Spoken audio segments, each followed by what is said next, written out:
नमस्कार दोस्तों, आप सभी लोगों का अपने इस YouTube चैनल में स्वागत है। मैं रामानंद आप सभी लोगों का तहे दिल से स्वागत करता हूं। इस क्लास में हम लोग एसएससी और रेलवे के लिए मैथ्स का क्या कर रहे थे, प्रैक्टिस सेट कर रहे थे। और अभी तक इस क्लास में हम लोगों ने नंबर सिस्टम, संख्या पद्धति का हम लोगों ने टाइप 1 देखा था। और टाइप 1 का क्या देखा था, सिर्फ भाग 1 देखा था। और आज इस क्लास में हम लोग टाइप 1 का क्या देखेंगे, भाग 2 देखेंगे। तो चलिए स्टार्ट करते हैं। इसमें पहला क्वेश्चन हम लोग देखेंगे। पहला क्वेश्चन इसमें दिया हुआ कि क्वेश्चन नंबर 15, इसका पहला क्वेश्चन दिया हुआ कि एक अपरिमेय संख्या है। इसमें परिमेय संख्या और अपरिमेय संख्या क्या होता है, तो यहाँ पे देखेंगे परिमेय संख्या क्या होता है।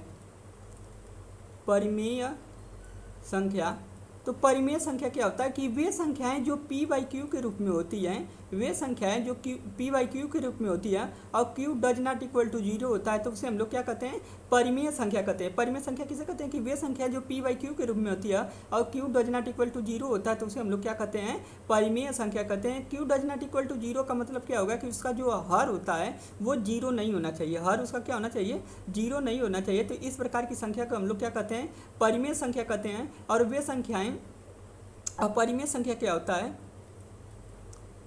अपरिमेय संख्या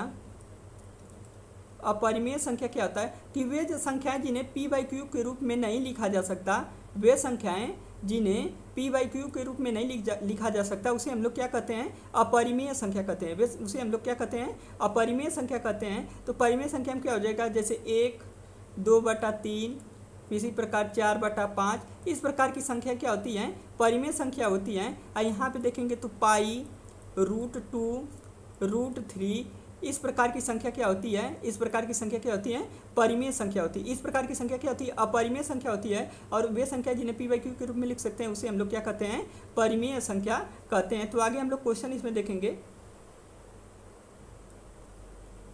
तो क्वेश्चन में हम लोग देखेंगे, क्वेश्चन कह रहा है कि निम्न में से कौन सी संख्या अपरिमेय संख्या है। तो यहाँ पे देखेंगे √3, यहाँ पे √9 दिया हुआ है। तो √9 को हम लोग क्या लिख सकते हैं, 3। ये क्या है, 3 का स्क्वायर है। तो इस प्रकार से ये क्या हो जाएगा, परिमेय संख्या हो जाएगी। 2/3 परिमेय संख्या के रूप में दिया ही है। और यहाँ पे 11/8 भी परिमेय संख्या के रूप में दिया हुआ है। तो इस प्रकार से इसका सही आंसर क्या हो जाएगा, ऑप्शन फर्स्ट, √2 × 3। ये क्या हो जाएगा, इसका गुणा करेंगे तो क्या हो जाएगा, 6। यानी √6 क्या होता है, √6 क्या होता है, अपरिमेय संख्या होता है। √6 क्या होता है, अपरिमेय संख्या होता है, क्योंकि इसको हम लोग p/q के रूप में नहीं लिख सकते। तो इस प्रकार से अपरिमेय संख्या क्या हो जाएगी, √6। नेक्स्ट क्वेश्चन हम लोग देखेंगे। अगला क्वेश्चन इसमें दिखाया हुआ है कि सभी अपरिमेय संख्याएं होती हैं। क्वेश्चन कह रहा है कि जो सभी अपरिमेय संख्या होती हैं, वे संख्याएं क्या होती हैं। तो सभी अपरिमेय संख्या क्या होती हैं, वास्तविक संख्या होती है। सभी अपरिमेय संख्याएं क्या होती हैं, वास्तविक संख्याएं होती हैं। इस प्रकार से इसका सही आंसर क्या हो जाएगा, ऑप्शन फर्स्ट। नेक्स्ट क्वेश्चन हम लोग देखेंगे।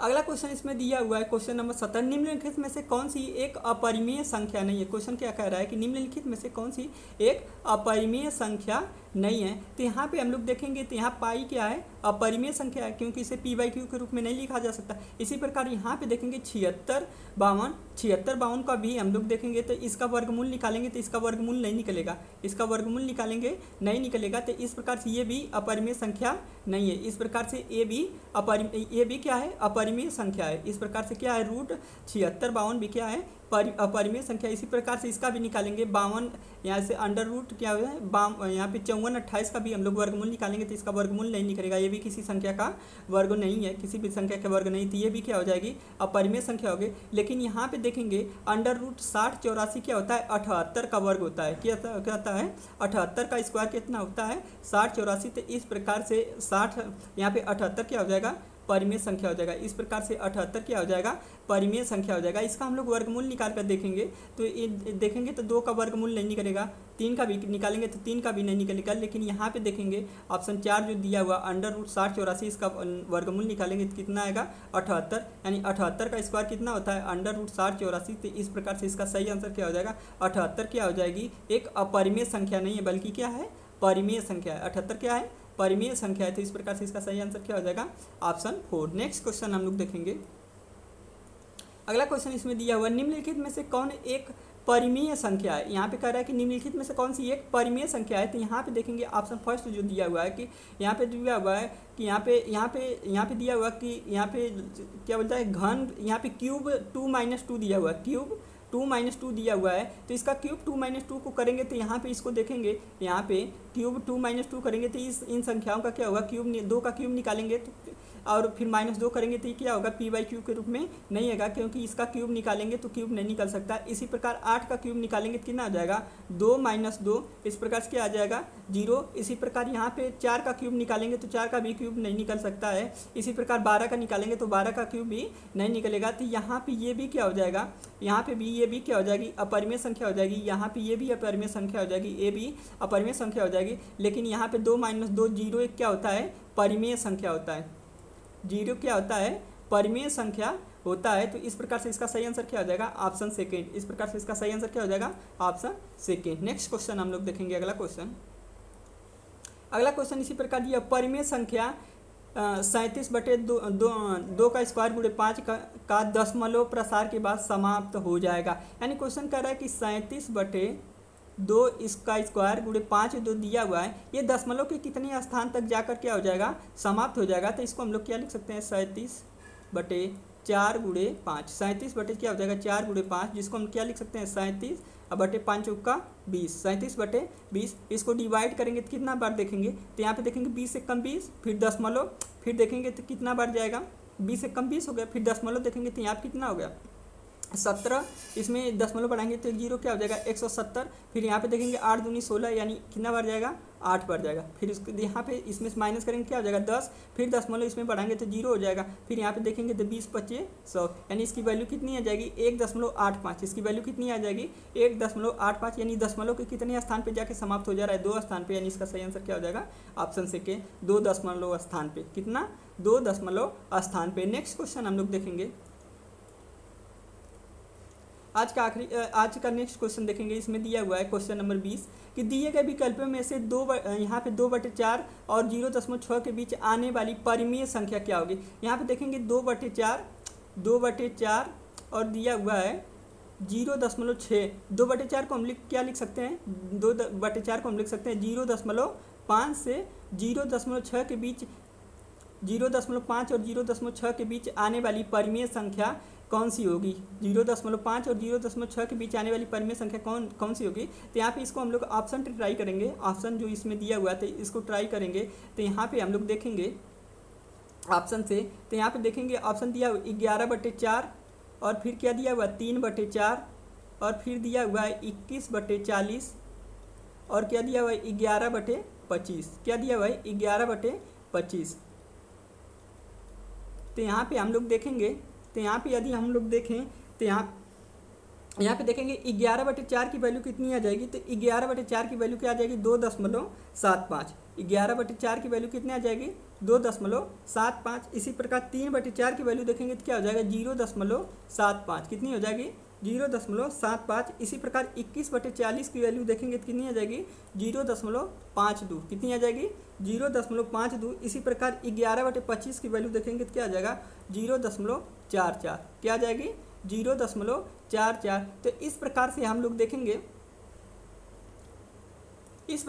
लोग देखेंगे, तो कौन सी वैल्यू 0.5 और 0.6 के बीच में आएगी, कौन सी वैल्यू 0.5 और 0.6 के बीच में आएगी। तो देखेंगे 2 क्या होगा, 0.5 और ये 11/4 जो 2.75 दिया ये नहीं आएगा। इसी प्रकार 0.75 को देखेंगे, 0.75 को देखेंगे, ये भी क्या होगा कि ये भी नहीं आएगा, ये भी 0.5 और 0.6 के बीच में नहीं आएगा। तो ये भी क्या हो जाएगा, गलत हो जाएगा। इसी प्रकार 0.44 को भी देखेंगे, ये भी नहीं आएगा। इस प्रकार इसका सही आंसर क्या हो जाएगा, ऑप्शन थर्ड। इसका सही आंसर क्या आ जाएगा, ऑप्शन थर्ड 0.52। यानी इसका सही आंसर क्या हो जाएगा, 21/40 जो होगा 0.5 और 0.6 के बीच में आएगा। यानी इसका सही आंसर क्या होगा, 0.52। इसका सही आंसर क्या हो जाएगा, 0.52। आगे हम लोग देखेंगे नेक्स्ट क्वेश्चन। अगला क्वेश्चन इसमें दिया हुआ है कि यदि a और b विषम संख्या है। यहाँ क्वेश्चन कह रहा है कि a और b विषम संख्या है तो निम्न में से कौन सी सम संख्या होगी। यहाँ पे क्वेश्चन क्या होता है कि जब भी हम दो विषम संख्याओं का योग करते हैं तो हमेशा क्या होता है, सम संख्या प्राप्त होती है।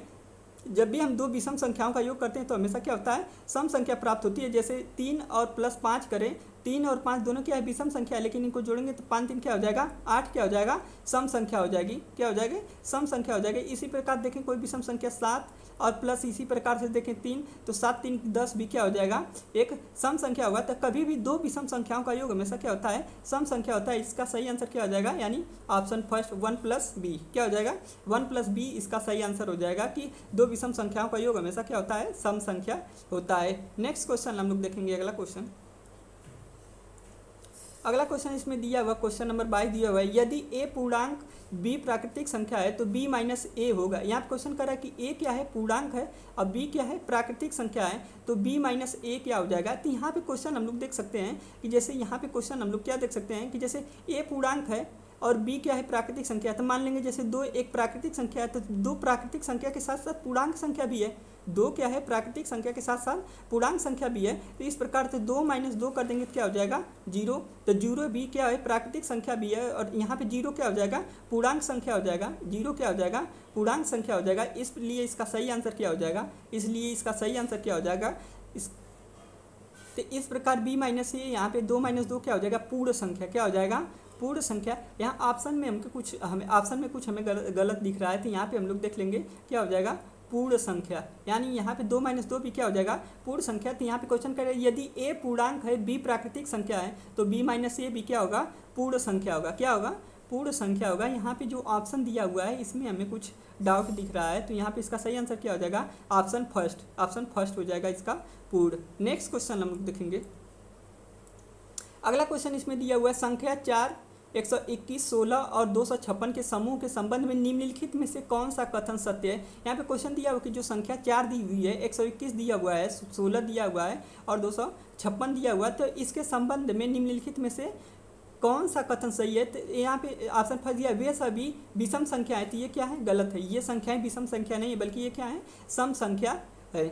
और आगे देखेंगे वे सभी अभाज्य संख्या, ये भी गलत है, क्योंकि 2 भी भाज्य संख्या, 121 भी भाज्य संख्या, 16 भी भाज्य संख्या, 256 भी भाज्य संख्या है। इसी प्रकार वे सभी 7 से विभाज्य हैं, ये भी गलत है, क्योंकि 2 7 से विभाज्य, 4 क्या होगा, 7 से विभाज्य नहीं होगा। लेकिन यहाँ पे देखें वे सभी वर्ग संख्या है, तो देखें तो इसका सही आंसर क्या हो जाएगा, सही आंसर हो जाएगा कि ऑप्शन 3 कि 2 भी वर्ग संख्या है, 121 भी वर्ग संख्या है, 16 भी है और 256 भी है। तो इस प्रकार इसका सही आंसर क्या हो जाएगा, ऑप्शन 3। इसका सही आंसर क्या हो जाएगा, ऑप्शन 3। नेक्स्ट क्वेश्चन हम लोग देखेंगे, अगला क्वेश्चन इसमें देखेंगे क्वेश्चन नंबर 24 दिया हुआ है। क्वेश्चन नंबर 24 देखेंगे, क्वेश्चन नंबर 24 दिया, प्रथम 8 अभाज्य संख्याओं का योग 7 से विभाजित करने पर बराबर होगा। यहाँ पे क्वेश्चन कर रहा है कि प्रथम 8 जो अभाज्य संख्या होती है, प्रथम 8 अभाज्य संख्याओं को 7 से विभाजित करने पे के बराबर क्या आएगा। तो प्रथम 8 अभाज्य संख्याओं को देखेंगे तो प्रथम 8 अभाज्य संख्या क्या हो जाएगी, 2 3, इसके बाद क्या हो जाएगा 4 के बाद 5, फिर उसके बाद 6 के बाद 7, फिर उसके बाद क्या हो जाएगा 8 के बाद 9 के बाद 10 के बाद क्या हो जाएगा 11, फिर उसके बाद क्या हो जाएगा 13, फिर उसके बाद क्या हो जाएगा 14 15 16 के बाद 17, फिर उसके बाद क्या हो जाएगा 19। कितना हुआ 1 2 3 4 5 6 7 8। यहाँ क्या हो गया 8 अभाज्य संख्या हो गई, और इनका योग करके 7 से डिवाइड करेंगे तो क्या आएगा, तो इसको करेंगे प्लस, इसको भी करेंगे प्लस, इसको प्लस करेंगे, इसको प्लस करेंगे, इसको प्लस करेंगे, इसको भी प्लस करेंगे। अब इस प्रकार से इसको प्लस करेंगे तो कितना हो जाएगा, देखेंगे 5, यहाँ पे 3 2 5 5 10 10 7 17, क्या हो गया 17 प्लस 11 प्लस 13 प्लस 17, अब प्लस क्या हो गया 19। यहाँ पे देखेंगे आगे करेंगे तो क्या हो जाएगा 17 और 17 17 क्या हो जाएगा 34, अब प्लस यहाँ पे 11 और 13 करेंगे तो कितना हो जाएगा 24, अब प्लस क्या हो जाएगा 19, प्लस क्या हो गया 19। अब यहाँ पे देखेंगे 4 4 8 4 4 4 4 8 और 9 8 9 8 17, 4 4 8 और 9 8 क्या हो जाएगा 17 को 7, यहाँ पे देखेंगे तो 2 2 4 और 4 3 7, यहाँ पे 2 2 4 और 4 3 क्या हो जाएगा 7, यानी 77 बटे क्या हो जाएगा 7, 77 बटे 7, यानी इसकी वैल्यू क्या आ जाएगी 11, यानी इसकी वैल्यू क्या आ जाएगी 11। इनकी सही आंसर क्या हो जाएगा ऑप्शन सेकेंड। इसका सही आंसर क्या हो जाएगा ऑप्शन सेकेंड, यानी इन क्या हो जाएगा कि प्रथम 8 अभाज्य संख्याओं का योग करके 7 से विभाजित करेंगे तो इसकी वैल्यू कितनी आ जाएगी ऑप्शन सेकेंड 11, यानी इसका सही आंसर क्या हो जाएगा 11। नेक्स्ट क्वेश्चन हम लोग देखेंगे, अगला क्वेश्चन इसमें दिया हुआ क्वेश्चन नंबर 25 इसमें दिया हुआ सेट 61, 62 और 100 में से दूसरी सबसे बड़ी अभाज्य संख्या और दूसरी सबसे छोटी अभाज्य संख्याओं का योग क्या होगा। यानी यहाँ पे क्वेश्चन दिया हुआ कि 61 और जो 100 दिया हुआ है, 61 और 100 दिया हुआ है, तो इसमें कह रहा है कि दूसरी सबसे छोटी अभाज्य संख्या और दूसरी सबसे बड़ी अभाज्य संख्याओं के बीच का अंतर क्या होगा। तो यहाँ पे देखेंगे 61 है, फिर उसके बाद दूसरी सबसे बड़ी अभाज्य संख्या क्या आएगी, तो 61 के बाद क्या आता है 61, उसके बाद क्या आता है 67। तो हम लोग यहाँ पे 2 ही अंक तक देखेंगे क्योंकि दूसरी सबसे पूछा छोटी अभाज्य संख्या। और यहाँ पे देखेंगे क्या आता है, यहाँ पे देखेंगे तो आगे आता है 89 और 97। क्या आता है 89 और 97। तो इस प्रकार से दूसरी सबसे छोटी अभाज्य संख्या और दूसरी सबसे बड़ी अभाज्य संख्या यानी 67 प्लस 89 करेंगे, क्या हो जाएगा 67 प्लस 89 करेंगे तो कितना हो जाएगा, यहाँ पे 67 प्लस 89 करेंगे 9 7 16, यहाँ पे देखेंगे 8 6 14 1 15, 8 6 14 1 15 यानी क्या हो जाएगा 156। कितना आ गया 156, यानी इसका सही आंसर क्या हो जाएगा ऑप्शन फर्स्ट, यानी इसका सही आंसर क्या हो जाएगा ऑप्शन फर्स्ट। इस प्रकार के क्वेश्चन को हम लोग देखें तो क्वेश्चन क्या हो जाएगा कि क्वेश्चन बहुत आसान दिया हुआ है, तो इसमें सिर्फ सोचने की ज़रूरत है कि 61 और 100 के बीच में पूछा है कि दूसरी सबसे छोटी अभाज्य संख्या और दूसरी सबसे बड़ी अभाज्य संख्याओं को जोड़ने पर कितना आएगा, तो 156। नेक्स्ट क्वेश्चन हम लोग देखेंगे। अगला क्वेश्चन इसमें दिया हुआ क्वेश्चन नंबर यहाँ पे देखेंगे 26, 1 और 100 तक गिनने पर दहाई के स्थान पर अंक 2 कितनी बार आता है। यहाँ पे क्वेश्चन कर रहा है कि 1 से 100 तक गिनेंगे तो दहाई के स्थान पे जो है, दहाई के स्थान पे न कि इकाई के स्थान पे पूछा है कि 2 कितनी बार आएगा। तो यहाँ पे देखेंगे कि तो 20 में दहाई के स्थान पे, यहाँ पे देखेंगे 20 में दहाई के स्थान पे 2 आता है, फिर उसके बाद 21 में, फिर उसके बाद 22 में, उसके बाद 23 में, उसके बाद 24 में, उसके बाद 25, 26, 27, 28, 29। इसके अलावा किसी भी संख्या में दहाई के स्थान पे 2 नहीं आता है। इकाई के स्थान पे 2 तो आता है, लेकिन दहाई के स्थान पे किसी भी संख्या के पास 2 नहीं आता है। तो 1 2 3 4 5 6 7 8 9 10, यानी 10 कितने स्थानों पे, 10 स्थानों पे दहाई के स्थान पे 2 आता है, यानी इसका सही आंसर क्या हो जाएगा ऑप्शन 3। इसका सही आंसर क्या हो जाएगा ऑप्शन 3। आगे हम लोग नेक्स्ट क्वेश्चन देखेंगे। आगे क्वेश्चन नंबर 27 में देखेंगे संख्या दिया हुआ है, कि 36 75 149। क्या दिया हुआ है 36 75 149 में 5 के स्थान पर और अंकित मान में क्या अंतर होगा। यहाँ पे देखेंगे क्वेश्चन क्या हुआ, बहुत आसान दिया हुआ कि यहाँ पे देखेंगे 5 का स्थानीय मान क्या हो जाएगा। तो 5 का स्थानीय मान यहाँ पे देखेंगे तो क्या हो जाएगा 5 गुणे 1 2 3 4, इस प्रकार से देखेंगे तो यहाँ पे क्या हो जाएगा 1 2 3, इस प्रकार से क्या हो जाएगा 5, इस प्रकार क्या हो गया 5000 और अंकित मान क्या हो जाएगा 5। तो इस प्रकार 5000 में से 5 को माइनस करेंगे तो कितना हो जाएगा, यहाँ पे 4 9 9 और यहाँ पे माइनस कर देंगे तो क्या हो जाएगा 5, 10 में से 5 को माइनस करेंगे तो 5, यानी 4995, यानी 4995, यानी इसका सही आंसर क्या हो जाएगा ऑप्शन सेकेंड 4995। तो इस प्रकार से आज का आखिरी क्वेश्चन और टाइप 1 यहाँ पे क्या होता है पूरी तरीके से समाप्त होता है। कल की क्लास में हम लोग इस चैप्टर का टाइप 2 देखेंगे। यदि सेशन अच्छा लगे तो लाइक सब्सक्राइब और शेयर जरूर करें। धन्यवाद।